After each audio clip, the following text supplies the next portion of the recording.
Imagine कीजिए कि सुबह सुबह ब्रश करते वक्त आपको आपके मुंह में सफेद दाग दिखाई दिया। तो आप क्या करेंगे? क्या आप उसके ठीक होने का वेट करेंगे या फिर आप गूगल करेंगे या उसे इग्नोर कर देंगे?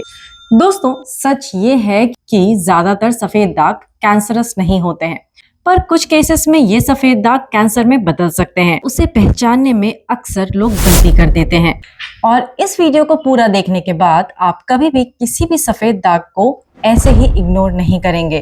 नमस्ते, मैं हूं डॉक्टर विदिशा और मैं हूं ओरल मेडिसिन स्पेशलिस्ट। इस चैनल पे हम आपके मुंह के उस साइन को डिकोड करते हैं कभी कभी आपके बॉडी के बारे में बहुत कुछ बता देती है। और इसी सीरीज में हम आज बात करेंगे मुंह के सफेद दाग की। So what exactly is white patch? Imagine आपके गाल के अंदर, आपके जीभ के ऊपर या मसूड़ों पे एक सफेद दाग दिखाई दे रहा है। आपने ब्रश किया लेकिन वो नहीं निकला, कपड़े से आपने उसको रगड़ा फिर भी नहीं निकला। और ये वही सफेद पैच है जिसके बारे में आज हम बात करने वाले हैं।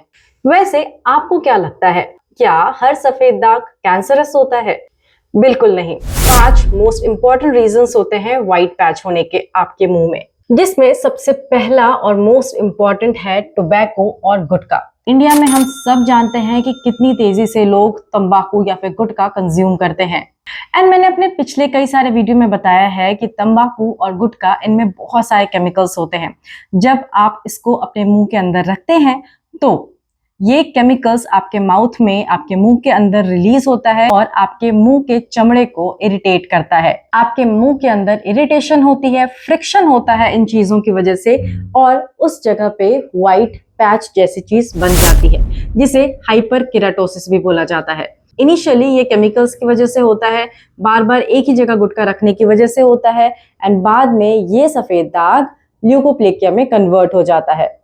ल्यूकोप्लेकिया ये वही सफेद दाग है जो आपके मुंह के अंदर दिखता है, एंड ये आपके हटाने से नहीं हटेगा। जो लोग स्मोक करते हैं उनमें भी ये देखा जाता है, क्योंकि अगेन स्मोकिंग के अंदर भी बहुत सारे केमिकल्स आप अपने मुंह के अंदर लेते हो। आपके मुंह के अंदर जो सेल्स हैं उसको बदल देता है, उनमें बदलाव आने लग जाता है, और व्हाइट पैच उसमें से एक बड़ी निशानी है। कई बार ये व्हाइट पैच उन लोगों में भी दिखता है जो जनरली स्मोक नहीं करते या फिर जिनको इस तरह की कोई हैबिट नहीं है। तो उनमें जो रीजन होता है वो ये होता है कि उनका दांत या तो बहुत ही ज्यादा शार्प है, जो बार बार किसी तरीके से रगड़ रहा है आपके मसूड़ों में, आपके गाल के साथ, एंड वहां पे व्हाइट पैच दिखने लग जाता है।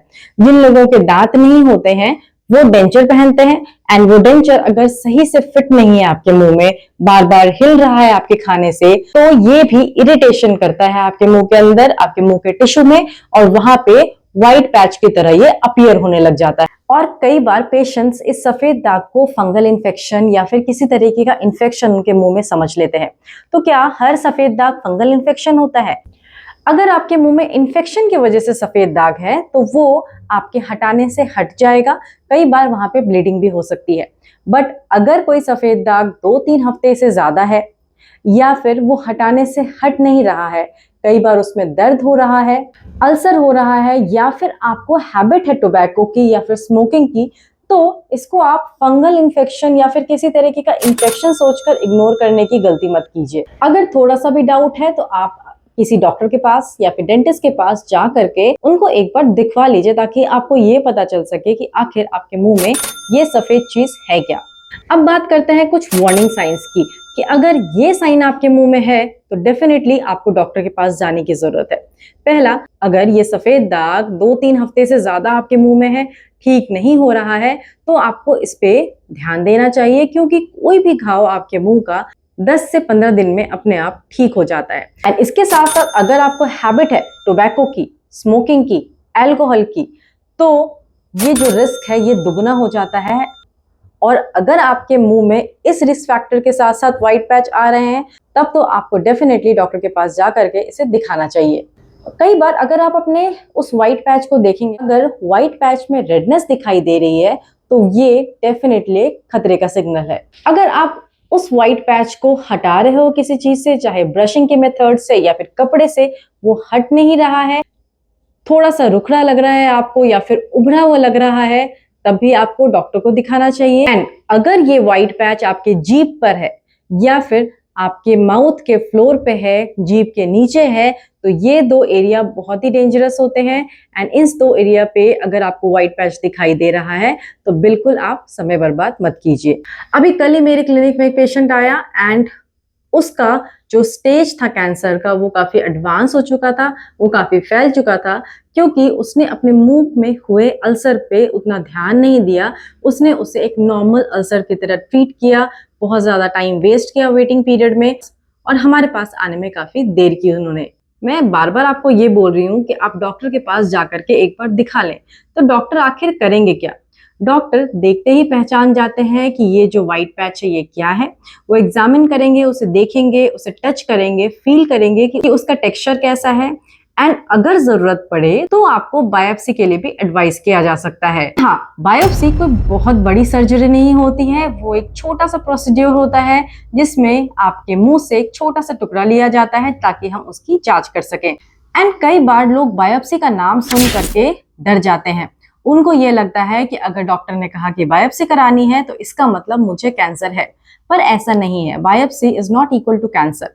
बायोप्सी एक डायग्नोस्टिक प्रोसीड्यूर होता है, ये जांच का एक तरीका होता है जिसमें हम जांच करते हैं कि आखिर ये जो घाव है, ये जो व्हाइट पैच है, ये कितना डेंजरस है, ये डेंजरस है भी या नहीं है। एंड जब हमें पता चलता है कि ये क्या है, उसके हिसाब से फिर ट्रीटमेंट प्लान आपका किया जाता है, आपको दवाइयां दी जाती है। एंड अगर आपने सही समय पे बायोप्सी करा लिया, कैंसरस है या नहीं है ये हमें डेफिनेटली पता चल जाता है। अगर कोई ऐसी गंभीर बीमारी है भी तो अर्ली स्टेज में हमें पता चल जाता है एंड उसका ट्रीटमेंट प्लान बहुत ही आसान तरीके से, और मोस्ट ऑफ द केसेस में ये हाईली ट्रीटेबल होता है। इसीलिए एडवाइजेबल टाइम पे आपको बायोप्सी करवा लेनी चाहिए। अब आप घर बैठे क्या कर सकते हैं? आप घर बैठे अपने मुंह को एग्जामिन कर सकते हैं। महीने 2 महीने में एक बार अपने मुंह को जरूर एग्जामिन करें। एग्जामिन करने का क्या तरीका है वो मैं अभी आपको बताती हूँ। आपको कुछ नहीं करना, सिर्फ मिरर के सामने खड़े हो जाना है, एक कॉटन का टुकड़ा हाथ में पकड़ना है। शुरुआत पहले अपने अपर लिप्स और लोअर लिप्स को खींच करके देखिए कि अंदर के टिश्यू में कोई दिक्कत तो नहीं है। फिर आप अपने टंग को थोड़ा खींचिए इस कॉटन से एंड टंग को चारों साइड से देखिए। याद रखिए, आपका मुंह अक्सर आपकी बॉडी का पहला वार्निंग सिस्टम होता है। मैं हूं डॉक्टर विदिशा, मिलते हैं नेक्स्ट एपिसोड में। तब तक अपनी मुस्कान और अपनी सेहत दोनों का ख्याल रखिए।